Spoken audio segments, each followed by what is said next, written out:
Assalamualaikum warahmatullahi wabarakatuh. Apa kabar sobat sekalian? Semoga baik-baik saja. Jumpa lagi di channel Rahmat Romdoni.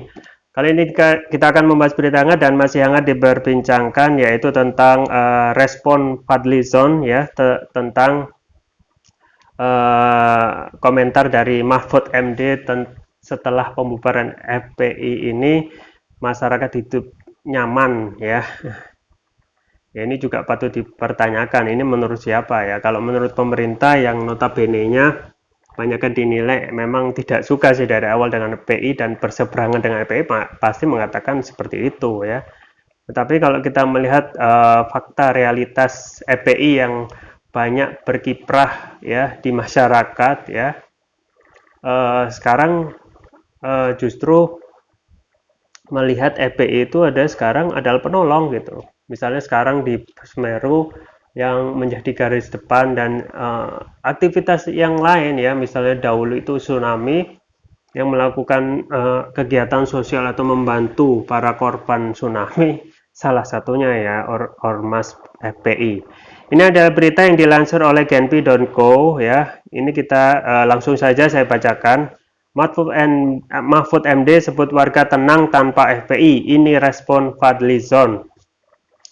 Anggota DPR RI Komisi 1 Fadlizon memberi tanggapan terkait pernyataan Menko Polhukam Mahfud MD soal pembubaran FPI.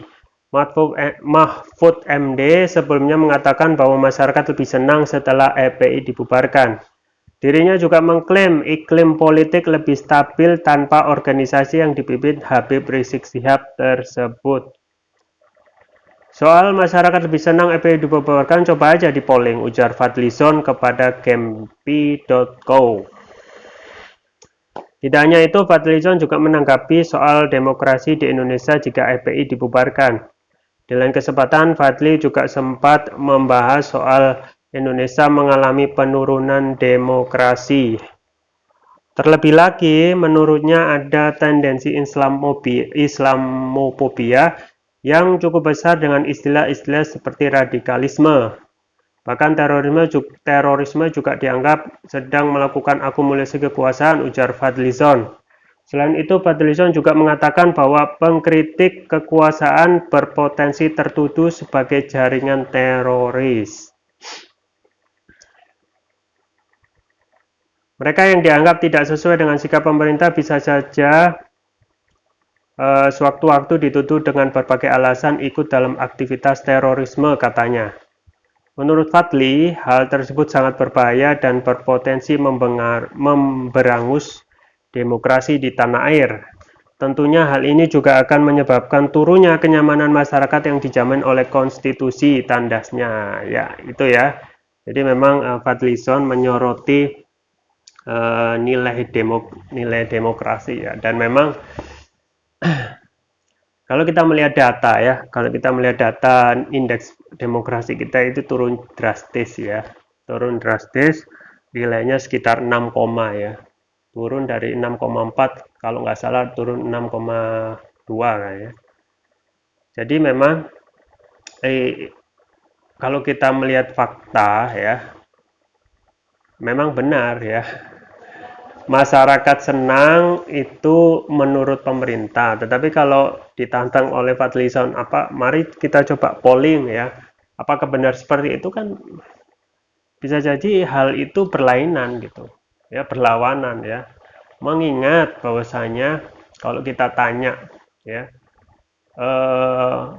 legal standing pembubaran FPI itu nggak jelas juga ya. Apa karena FPI itu tidak terdaftar SKT ya, sedangkan kita ketahui dan semua pengamat hukum mengetahui bahwasanya ormas itu tidak wajib ya terdaftar ya. Memang ada bedanya ketika terdaftar dengan tidak terdaftar. Yang terdaftar akan dapat mudah mendapatkan bantuan pemerintah. Tapi sifatnya dalam undang-undang ini tidak wajib ya. Itu satu. Yang kedua ya, memang dalam hal ini bisa kita sebut bukanlah pembubaran, tapi pembungkaman ya, pembungkaman terhadap kebebasan masyarakat ya. Padahal kebebasan masyarakat itu dijamin ya pasal berapa itu dalam Undang-Undang Dasar 45 mengatakan bahwasanya negara menjamin berkumpul ya untuk mengeluarkan pendapat baik lisan dan tulisan. Nah, itu sudah dijamin gitu. Dan ingat bahwasanya legal standing yang terus dijadikan alasan dan pemerintah tentang SKT itu wajib diingat itu bukan karena FPI tidak mau memperpanjang, tetapi memang kalau kita melihat jejak digital itu memang dipersulit ya, diperlama dan akhirnya habis masa waktunya dan inilah yang dijadikan alasan karena tidak terdaftar. Juga dicari alasan lain misalnya melakukan tindak kekerasan misalnya. Coba kekerasan dalam hal ini itu kekerasan yang mana gitu.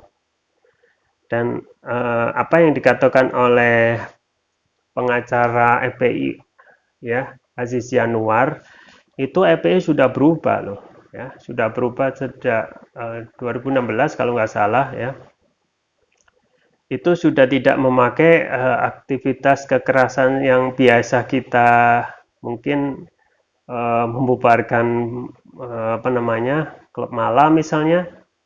Dan kalau kita melihat pun apa yang dilakukan klub malam, apa namanya pembubaran di klub malam yang biasa kita saksikan itu sebenarnya kalau kita jujur ya kita tanyakan mereka sudah mendapatkan izin gitu dari mereka sudah melakukan pemberitahuan ke aparat setempat ya minimal Kapolsek. Kalau saya mendengarkan informasi itu dari Habib Rizik sendiri ya, dari apa namanya ceramah beliau ya, itu prosedur sudah dilakukan ya. Karena memang aparat itu tidak bergerak dan pada waktu itu aktivitas malam ya yang biasa kita sebut penyakit malam itu meresahkan, maka aparat tidak bergerak, yang bergerak umat gitu. Dan itu tujuannya amal ma'ruf nahi mungkar ya. Tidak ada motif lain untuk pengerusakan gitu ya. Nah, itu juga dahulu harusnya menjadi introspeksi dari aparat ya.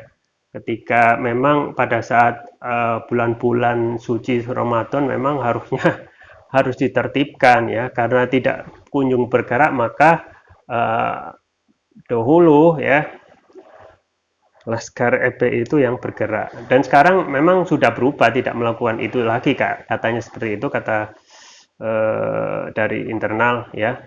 Dan sekarang karena memang ya ada motif politik, ketidaksukaan dan lain sebagainya, semuanya dibredel ya.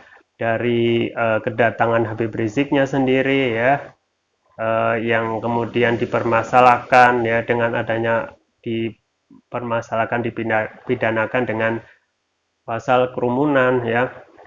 Dan itu sudah banyak dagelan-dagelan hukum di sana, dagelan-dagelan yang tidak masuk akal dan juga menyembunyikan informasi kesehatan kasus rumah sakit Umi gitu menyatakan sehat ya padahal itu memang belum tahu hasil COVID itu dihukum 4 tahun ya setelah itu direvisi 2 tahun karena ada kesalahan dan kalau ada kesalahan kenapa tidak dihapus sekalian ya, terkesan bahwasanya motif politiknya itu lebih kuat ya di sini.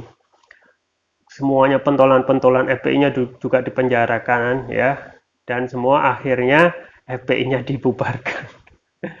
Ya ini mengingatkan lagi tentang otoriter pada zaman Orde Baru yang ketika penguasa itu tidak suka langsung ormas itu langsung dibubarkan dengan menggunakan seluruh ya sumber daya kekuatan ya untuk memukul lawan politiknya. Nah, ini memang makanya baru kali ini, baru rezim ini saja seseorang itu juga mengatakan bahwasanya saya ingin berpendapat tapi saya ingin takut ditangkap ya. Ya, coba masih ingat ya.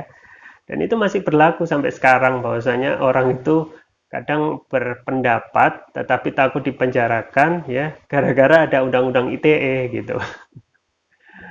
Padahal undang-undang ITE dulu itu bukan dipakai untuk itu ya, karena undang-undang ITE dulu pada zaman SBY itu digunakan untuk menghadapi masalah hukum tentang transaksi elektronik gitu.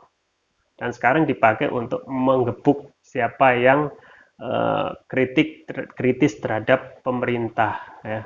Dan yang anehnya lagi yang melaporkan terhadap kritik pemerintah itu bukan yang bersangkutan ya, justru orang lain. Ini yang menjadi aneh ya. Makanya ke depan ya memang kalau ingin menjaga kepercayaan publik ya terhadap pemerintah, ya pemerintah harus bisa mengayomi ya, tidak malah menangkapi dan menimbulkan ketakutan ya publik ya. Untung kemarin itu ya Pak Listio Sigit Prabowo Kapolri itu sempat memberikan angin segar ya untuk memberikan kepercayaan publik ya. Dia melakukan sampai ada lomba mural, lomba orasi ya. Siapa yang kritis tegas kepada saya akan menjadi kawan saya ya. Padahal itu level Kapolri ya. Seharusnya pejabat atau pemerintah yang bersikap seperti itu untuk meningkatkan kepercayaan publik ya. Padahal ya kita ketahui kritis itu adalah untuk tanda cinta ya. Tanda cinta ketika kita mengkritik agar yang dikritik itu ketika salah itu menjadi lebih baik, itu aja ya. Dan kita memang dasar kita ya lebih mengambil bapernya daripada esensi dari kritikan itu. Oke, itu yang bisa saya sampaikan, semoga bermanfaat. Saya Ramli Romani, jangan lupa like, share, dan subscribe. Sampai jumpa lagi. Wassalamualaikum warahmatullahi wabarakatuh.